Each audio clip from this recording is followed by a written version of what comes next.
Coucou tout le monde, j'espère que vous allez bien. Donc je vous retrouve dans une vidéo un petit peu particulière puisque j'ai vu que Steph de Piketty faisait un readathon jeunesse. Donc c'est juste pour elle, hein, du dimanche donc à minuit 1 le matin à dimanche 8 à 23h59. Et je me suis dit que ce serait sympa de faire sortir plusieurs titres très jeunesse de ma pile à lire.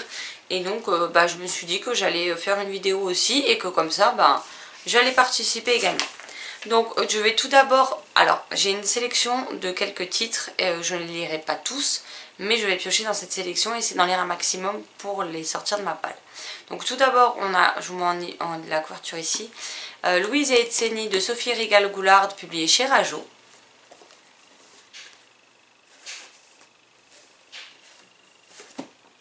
De la même auteure, nous avons 15 jours sans réseau, donc toujours chez Rajo, qui me fait super envie. Donc c'est une collection de 3, il y a 10 jours sans écran que j'ai déjà lu, que j'ai beaucoup aimé. 24 heures sans jeu vidéo et celui-ci. Ensuite, nous avons Comment un écureuil, un héron et une chouette sauvèrent le père de Casper de Horatio Clair chez PKJ. Donc moi j'ai ici en ENC. On a Connexion dangereuse de Saraka, publié chez Flammarion Jeunesse, qui il me semble vient de reparaître avec une nouvelle couverture. Donc c'est une réécriture moderne des liaisons dangereuses.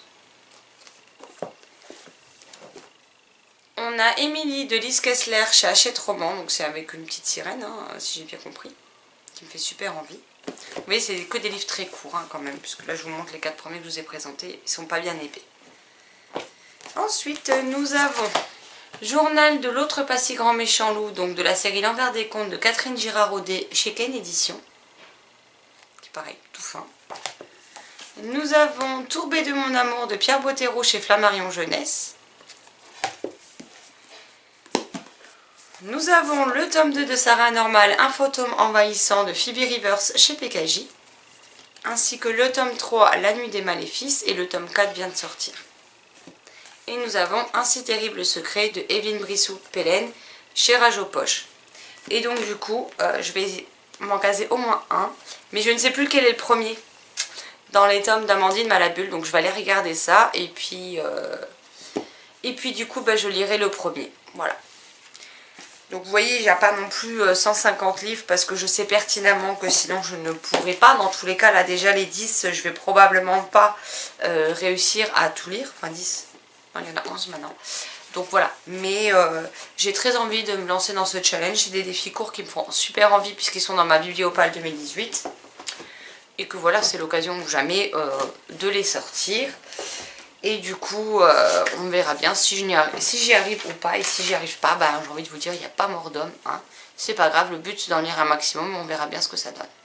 Donc je vous laisse le lien de la vidéo de Steph en barre d'infos.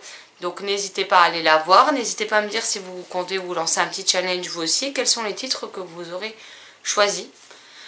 Ça me fera toujours plaisir d'échanger avec vous sur différents titres. Sur ce, je vous souhaite une excellente journée, de très belles lectures et je vous dis à très vite dans une prochaine vidéo. Bye bye.